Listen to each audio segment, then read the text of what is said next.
When my parents were comfortably settled in the city, they sent for us. That was a turning point in our relationship. This is a very, very important sentence in this entire story. After he goes abroad, what will happen to the relationship? How his grandmother is going to react? All these things we are going to read about in the next video.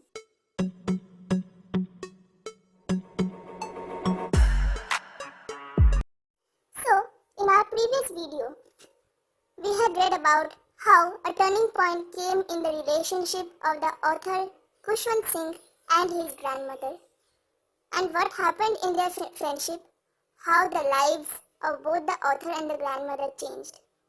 And then, from this paragraph, we came to know about what happened after the author grew up, he went up to university, and what happened when he was given a room of his own. We also read about how the grandmother used to spend her time when the author grew up and the two friends got separated. So in today's video, we are going to begin from this paragraph, wherein we are going to read about what happened after the author went abroad for his further studies. So I hope you all will like that. And now let's begin. तो करना परेशान हो गए हम लोग 2.5 साल से. When I decided to go abroad for further studies, I was sure that my grandmother would be upset. So, since there was already a turning point in their relationship and the friends had got kind of separated, the author and the grandmother had got separated little bit, but yet their relationship was not completely finished, and the author knew that his grandmother still loved him. That's why he thought that when he is going to declare the news that he is going abroad to pursue further studies, his grandmother would be sad. His grandmother would not let him go. I would be away for 5 years, and at her age, one could never tell. I would be away for 5 years. This means that the author was going abroad for 5 years, and at her age, one could never tell. These words are very important. Now let me tell you the meaning of these words.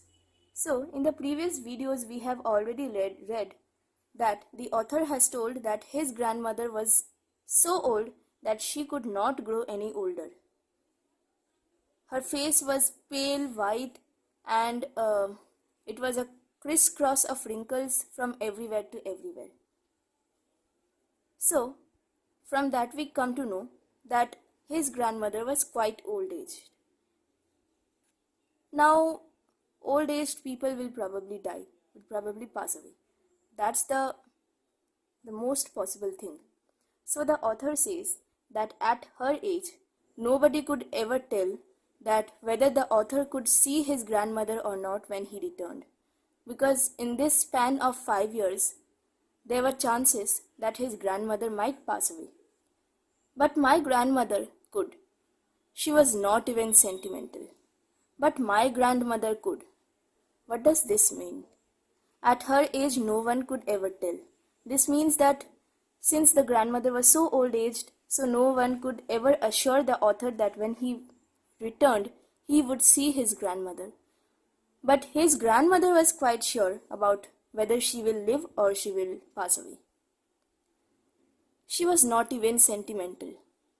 The author's grandmother was not sentimental when the author decided to go abroad for further studies. She came to leave me at the railway station but did not talk or show any emotion. She came to leave me at the railway station. From this we come to know that the grandmother was still carrying out her duties. She still loved her grandson, and that is why she came to leave her grandson at the railway station. But she did not talk or show any emotion, because she already knew that if she showed any emotion, if she became sad, or if she tried to stop her grandson, her grandson would not be able to go abroad to pursue his studies. And she didn't want that. She wanted her grandson to go abroad, to do whatever he liked.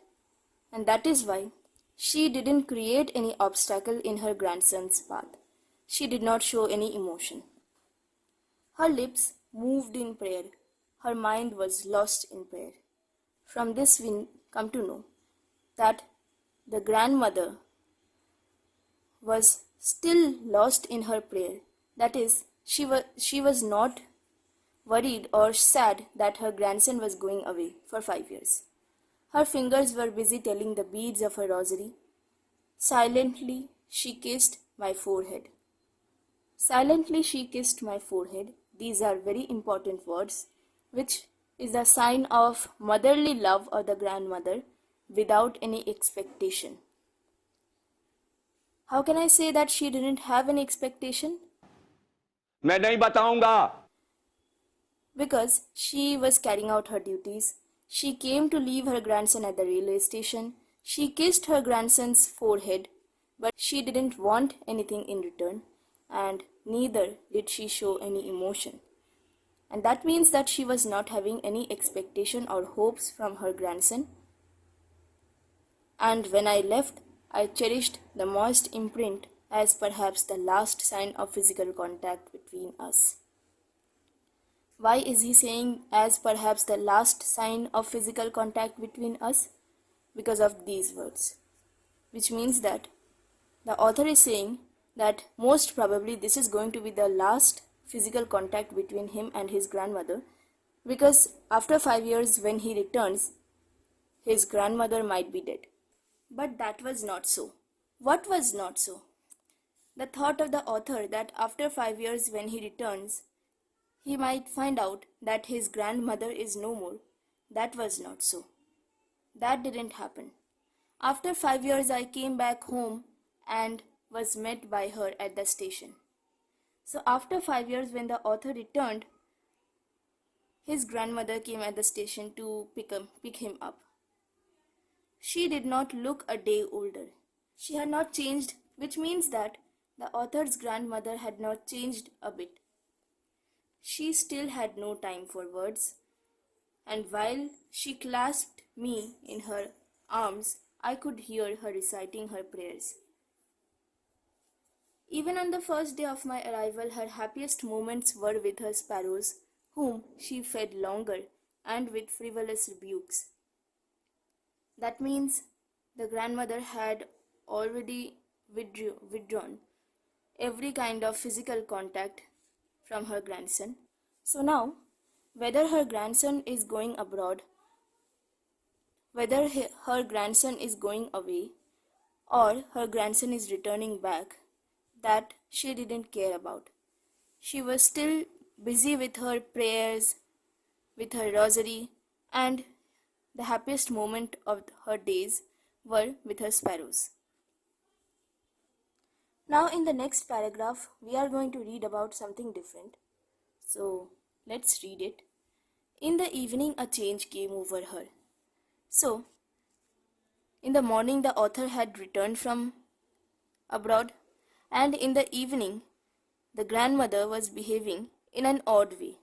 She did not pray. So these were the odd ways in which she was behaving. She did not pray.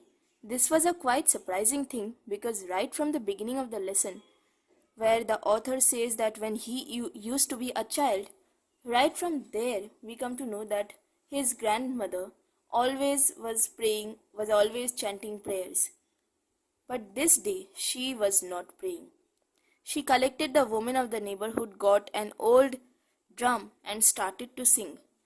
Now this is also something very odd and surprising, because in one of our previous paragraphs we have read that when the author was admitted to an English school, and in the English school the students were giving music lessons, grandmother was quite disturbed because she did not approve of music. She did not like music. According to her, music belonged to someone. According to her, music belonged to someone who didn't have high standards. But not today, that day, the grandmother herself started to sing.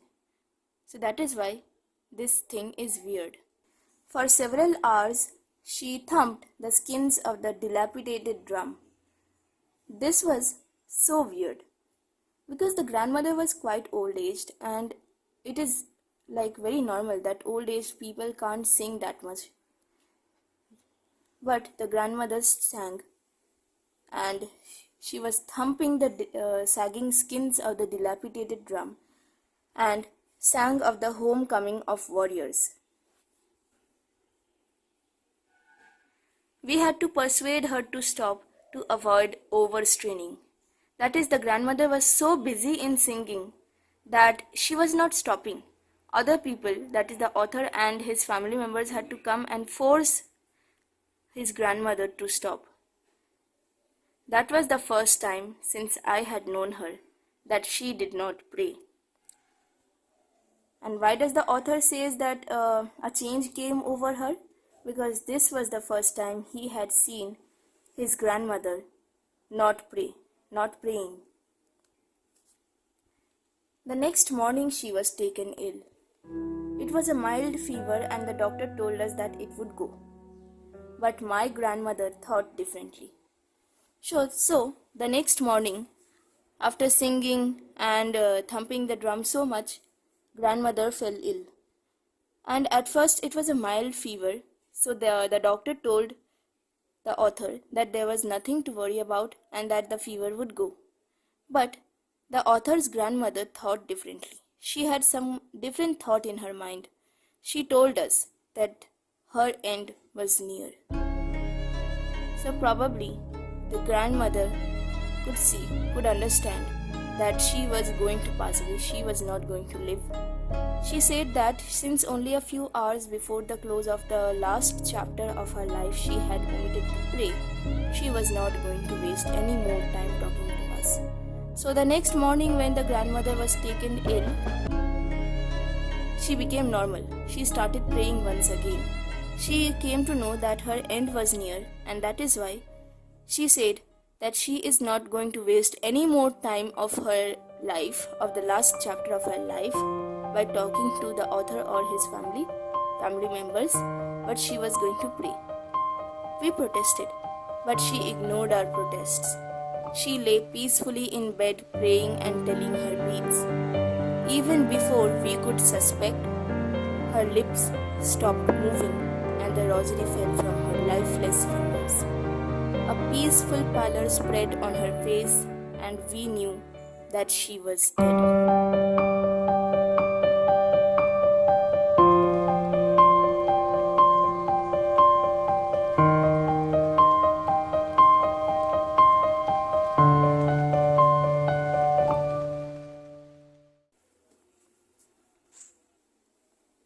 Now, in the last paragraph, a lot of explanation is required and we are going to need a lot of time.